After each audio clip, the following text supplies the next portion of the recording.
Seguimos aquí en su espacio Tiro al Blanco y Voz para el Cambio, en esta unión estratégica de conversar con esa mira profunda, de ver los problemas más a fondo, pasar de la simple noticia a lo que sale aquí en los medios. América Latina que está en un momento interesantísimo, difícil por un lado porque procesos que avanzamos en América Latina, tanto en Brasil, en Ecuador, en Argentina, Honduras, en el momento de Zelaya, como que han dado marcha atrás. Uno esperaba mucho más en el tema de Uruguay, no ha sido así, al menos hay una situación ahí que no avanza mucho, pero que tampoco le da mucho pie al imperio para tragarse esa economía y llevarlo a su territorio, a su terreno político, para que sea una punta de lanza frente a América Latina. Al menos Uruguay se mantiene ahí. En el caso de Nicaragua hay serios problemas. Pero ahora damos un paso avance con México y la elección de Andrés Manuel López Obrador. En Venezuela tenemos las dificultades de ese bloqueo y de esa presión norteamericana. Hay nuevas perspectivas para América Latina con México. Hay nuevas esperanzas. López Obrador ha dicho que va a frenar la corrupción en México, que va a disminuir los gastos en el Estado al servicio de los funcionarios para que sean bienes o recursos que puedan ir a mejorar las condiciones de vida de los trabajadores. Ha habido un abrazo de López Obrador con Nicolás Maduro y le ha dicho a Venezuela que cuente con nosotros. ¿Qué podrá pasar desde México? ¿Qué podrá pasar con López Obrador? ¿Le permitirán gobernar de acuerdo a la mira que él tiene? ¿Cuáles son los desafíos de López Obrador y del México de hoy? Y más con la situación que tiene ahí de los miles de migrantes de Centroamérica que están en México frente al muro ahí para intentar entrar a Estados Unidos. Hay una situación bastante compleja. Y la situación de violencia en México, narcotráfico, sicariato, corrupción, todo esto le espera a López Obrador porque lo tiene servido en la mesa. Yo quisiera de Narciso una reflexión y lo propio, una mirada desde Puerto Rico a ese mismo cuadro en la voz de José Rivera Rivera. Le planteo ahí el desafío y le sirvo el plato. Hay un poco de mangú con salami. Mira, decía nuestro querido amigo y camarada Luis Suárez Salazar, que es muy estudioso de América Latina. Amigo de nuestro espacio, aquí lo hemos tenido. Sí, sí. Que en América Latina se ha movido en grandes ciclos de lucha. El ciclo que inició la Revolución Cubana en el siglo XX, al final de la década de los 50, no ha concluido. En el marco de ese ciclo se han dado, en mi valoración, 4 oleadas. La que inicia Cuba, con todas esas luchas guerrilleras, confrontaciones. Luego viene como un declive, viene Suramérica, el caso de Allende, las resistencias armadas en el Cono Sur, descienden tanto. Viene Centroamérica, el istmo se estremece con la revolución sandinista de El Salvador.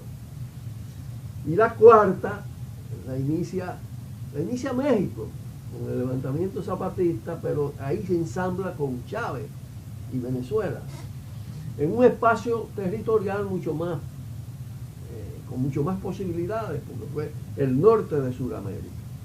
Lógicamente el imperio ha actuado contra esos procesos de independencia, porque marca el tema, la lucha tiene un componente de lucha por la soberanía, por la autodeterminación hacia un proyecto propio. Hay diferentes propuestas dentro del proyecto propio, pero eso desata la ira del imperio, que además entiende que este continente como su patria trascendental. Eso es así. Entonces no nos debe sorprender lo que está pasando. Lo que ha pasado en el caso de esta cuarta ola es una contraofensiva feroz que tiene presiones terribles en Paraguay, con el tipo de golpe que dieron, el golpe constitucional, el golpe blando, le dicen no son tan blandos. En Honduras 2 veces, con el tema de Zelaya y luego con el tema de la victoria electoral reciente. Macri, Brasil, la intensa contraofensiva. Pero ¿qué acontece? Que esos procesos, yo creo, si han tenido algo de debilidad, es que no han ido al fondo de las transformaciones estructurales, a enfrentar el capitalismo dependiente, a un proyecto de transición revolucionaria, con sus particularidades. Entonces se hacen vulnerables de alguna manera, pierden determinada legitimidad o respaldo, y el imperio aprovecha la situación. Yo creo que lo de México da un oxígeno nuevo, porque indica que está en movimiento el continente. Una ola muy fuerte contra reforma, contra revolucionaria, muy fuerte. Y en medio de esa ola, un país de la importancia de México da una señal de proceso hacia la autodeterminación. Ahora, México, López Obrador tiene que esperar, y el movimiento mexicano que viene, la reacción contra ellos, eso no por nombre. Yo creo que el discurso, sobre todo el discurso del Zócalo de López Obrador, es un discurso fresco, esperanzador, donde el tema de su relación con el pueblo, el rol del pueblo, lo está presentando, y ha tocado algunos temas neurálgicos. Tú hablabas de todo el tema de corrupción, pero en concreto es que ya los sueldos de alta jerarquía están a la mitad hoy. Todo ese tema de gasto superfluo está suspendido. Pero no es solo eso, es que él dice no a lo transgénico. Vamos a recuperar la industria petrolera, vamos a recuperar la empresa eléctrica, nacional, estatal. Eso le da, se acabó la era del neoliberalismo, eso no es cualquier cosa. Y bueno, y todo el tema de la cultural, los pueblos originarios, los planes de educación pública gratuita, salud gratuita, eso confronta con el poder constituido. Él se monta sobre una institucionalidad y se monta con ciertas ventajas, porque tiene una mayoría amplísima en el Congreso y en la distribución también de las posiciones de los poderes locales. Pero eso no basta. Eso no es el poder. Él está controlando un gobierno y le viene una ofensiva del poder en un país donde además el capitalismo mafioso y las mafias, las narcomafias, tienen una fuerza enorme y terrible, con el imperio al lado. Y con el imperio en la lógica de un capitalismo decadente que te genera neofascismo por tu parte. Bueno, lo que está montado en Estados Unidos es neofascismo, con la particularidad de hoy, lo de Trump, racismo, xenofobia, todo esto. Eso le sabe a diablo al imperio de alguna manera. Se van a manejar inicialmente diplomáticamente, todo esto. Entonces, López Obrador, y con esto queda importante la opinión de José, López Obrador debe aprender la lección de lo que pasa en el continente. Esos procesos no se pueden quedar a medias. Si se quedan a medias lo devoran. Es lo que pasó en Argentina, es lo que pasó en Brasil. Además se degradan en el marco del sistema. Él está tomando una serie de medidas para prevenir corrupción, incluso está tocando el tema cultural de la corrupción. Él habla de hablar todos los días desde el Palacio Nacional, pero ahí lo que viene es una confrontación, y lo que va a venir en todo el continente es una confrontación. Lo que está pasando en la República Dominicana va camino hacia él, porque este tipo de dictaduras constitucionales, corruptas, mafiosas, es insoportable para estos pueblos, y tenemos que dar esa pelea. Definitivamente, yo concuerdo completamente con lo que expresa el compañero Narciso, pero nosotros tenemos que mirar un poco más allá. O sea, toda esta situación que el pueblo mexicano transmite al mundo cuando en un proceso electoral dice: esta es la persona en que nosotros confiamos para liberarnos de toda esta opresión, de todos los efectos de ese sistema nefasto que es el capitalismo, que es el neoliberalismo. La esperanza la ponemos en la acción de este hombre y la gente que lo acompaña en este proyecto que él nos dijo, de esas 100 promesas que él nos hizo. Es un mensaje claro del disgusto general en todo el continente, pero no solo en el continente, en el mundo. Ya tenemos que ver qué está pasando en Francia. Francia, ahí el pueblo está en la calle combatiendo al Estado. Ya no soporta más la imposición que le hacen para enfrentar la crisis del capital. Y tenemos que mirar al norte para ver qué están pensando los que le dan dirección al sistema desde sus nichos de poder y de análisis de la situación. Y hay que ver los escritos más recientes que han empezado a salir a través de sus medios controlados, pero que van filtrando el llamado que hacen algunos de los llamados tanques de pensamiento sobre la equivocación o el error. Ellos se refieren al error que se ha cometido en cuanto a que el capital tenía en su sistema unos balances, contrabalances que le permitían seguir funcionando, mantener ciertos niveles de contentura, o sea, una palabra jíbara, de mantener a la gente tranquila, dejándole caer unas migajas, pero aquí se llegó a un nivel donde ya no hay ni migajas. O sea, el 1% se apodera prácticamente de la totalidad de las riquezas y no hay esa repartición, el trickle down que hablaban de dejar caer para que todo el mundo le tocara algo. Cada vez lo que reparten es mayor pobreza. Por lo tanto, tenemos una gran preocupación, como señala Narciso, si van a dejar que AMLO pueda establecer ese programa, tomar las medidas.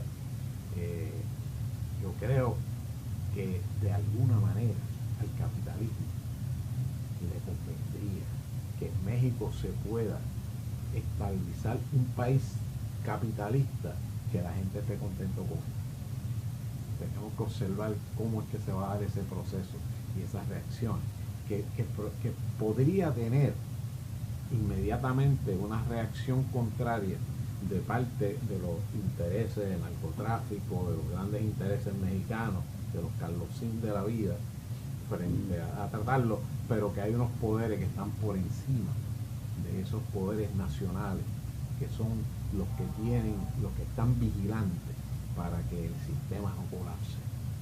Así que es algo que tenemos que ir mirando. Es interesante ese enfoque también, porque yo creo que obliga necesariamente a pensar en las vías de sobrevivencia del capital. El capital, Narciso, no piensa en eso. El capitalismo de hoy es muy voraz. No, eso es lo que iba a decir. Pero ahora se está autodestruyendo. Claro. Pero es que la dinámica... Ellos no piensan en eso. Sí, ellos se van a ir para Marte a vivir. Bueno, se podrán ir 10 o 12. Bueno, interesante la conversación. A mí me llama mucho la atención un elemento. Lo que pasó con Chávez y la salud. Lo que pasó con Lula. Lo que pasó con el de Paraguay, con Lugo. Lo que pasó con Kirchner. Lo que pasó con Dilma. Hay que cuidarse. Lo que intentaron con Fidel. Andrés Manuel López Obrador debe cuidarse, si no es que ya es demasiado tarde. Pero bien, le robo así 4 minutos a Socorro Monegro. Narciso, ayer conversaba con Manuel Salazar y con José Rivera. Manuel Salazar nos externaba una preocupación, con mucho dolor, de lo que está pasando en Colombia, que están asesinando cada día 35, 40, 50 dirigentes sociales, populares, sindicales y políticos. Cuando digo políticos, me refiero a políticos en el sentido diferente de que no son los de los partidos tradicionales de Colombia, sino que son la gente que tiene vínculos con el Partido Comunista, con la guerrilla desmovilizada. Aquí nosotros hicimos algunas reflexiones sobre el acuerdo de paz. Hoy, la lectura de Narciso de lo que está pasando en Colombia, rápidamente, porque no vuelvo a tenerte ya aquí dentro de un mes, tengo que aprovechar. Bueno, la alianza estratégica puede irse ampliando. Estoy de acuerdo, estoy de acuerdo. Está bien. Mira, lo de Colombia Colombia es de los países que meten en el hoyo del poder mediático. Yo a veces casi me indigno cuando escucho gente de pensamiento democrático hablando de la democracia colombiana. Es un régimen, es un estado terrorista, con una degradación enorme. Es un componente de narcoestado tremendo. Y lógicamente el pacto fue un pacto donde hay elementos de traición. Yo ya llegué a esa conclusión. No es solo una simple rendición. Ahí hay elementos de traición. Y ahí está claro cómo se recrudece, cómo se ensaña el régimen contra el movimiento a partir de eso. Esta es una reedición de la Unión Patriótica. Y es también la señal, por eso yo me siento mucho más inclinado a que evidentemente la lógica del capitalismo, porque es una crisis de decadencia, que es una lógica de putrefacción y de endurecimiento y de voracidad. En el caso de Colombia requiere de un esfuerzo de solidaridad extraordinario. Porque ha pasado con Puerto Rico, pasa con nosotros. En nuestro continente y en el mundo se desconoce el sistema político dominicano. Ni hablarlo de Colombia. Porque presentan el tema de lo electoral como una expresión de democracia. Y se ignora la cantidad de gente que matan todos los días, las torturas, los mecanismos de control que hay en esa sociedad, los niveles de concentración de poder y de riqueza, los procesos de empobrecimiento. Y el caso colombiano es un caso realmente dramático. Ahora, yo creo de todas maneras que la dinámica de lucha no se detiene y que esto ha sido un tropezón, lo del llamado acuerdo de paz, ha sido un tropezón, pero hay una necesidad imperiosa de recomposición. Un tropezón con camino que puede caer en la tumba. Pero bueno, hay señales claras de que primero no se demovilizó todo, de que una gran parte ya ha entendido, ha comprendido que ese pacto conduce a eso, a la cosa, y se ha salido de él. Lo que pasa es que eso no se conoce. Evidentemente hay señales claras de esto. Y yo creo que la clarinada fue el apresamiento de Santrich. Recorrer camino de Sandado la pone bien difícil ya. Depende, porque hay una experiencia. Incluso se quedan sin territorio. No, hay una experiencia acumulada muy grande. Y evidentemente un dominio del territorio grande. Desde el inicio, una parte de los combatientes con olfato político no se desmovilizaron, ni entregaron las armas. ¿Y cuál es el tema? Que se dispersó la estructura. Fue conmovida. Hay un amigo que dice, eso es como cuando tú le das un palo a un panal. Suelta las avispas. Pero bueno, se recomponen los panales. Y más cuando el problema es debido a muerte. Porque ¿cuál es la otra que tiene?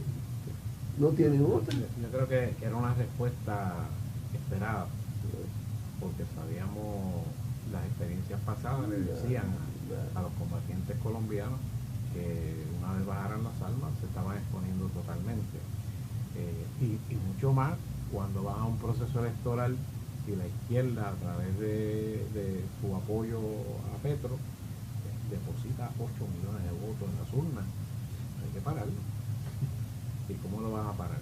Bueno, pues la base que permite que ese trabajo que lleva al pueblo a empezar a tomar el rumbo, de tomar control, hay que paralizarlo. Así que hay que defender. Solidaridad con Colombia.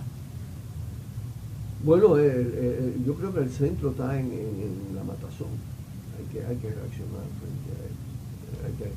Yo creo que podemos ver incluso Puerto Rico, República Dominicana, una actividad significativa de solidaridad con Colombia, aparte de que tiene que ser una línea de solidaridad. Yo pienso que es imprescindible. Y eso obliga a reanimar, recomponer, recrear los mecanismos de solidaridad internacional de las organizaciones sociales, populares, revolucionarias, en los diferentes niveles. Porque ha habido una tendencia a la introversión del movimiento en los procesos nacionales en los últimos tiempos. Debe ser una estructura permanente, claro, que esté todo el tiempo atendiendo el asunto de la solidaridad y con la conciencia de que los medios de comunicación van a bloquear el conocimiento necesario alrededor del mundo para que no sepan verdaderamente qué está pasando allí y allí en el país nuestro y en los demás países. Así que es un trabajo que a nivel internacional que tiene que establecer una estructura permanente y apoderarse de cómo manejar efectivamente los medios de comunicación a internacional. Y todo el tema de las redes. Por ejemplo, hay que reanimar, relanzar el movimiento continental bolivariano, que tuvo una implantación significativa en 21 países, incluso en Europa. Y esos vínculos están ahí. Eso fue estremecido por la situación de Colombia. Como se jugó un rol muy importante en un momento que necesitaba la FARC una solidaridad. Hay un proyecto nuevo, relativamente nuevo, que es el Internacional Guevarí, que está activa en las redes, que está haciendo acciones de solidaridad, enfrentando diferentes problemas.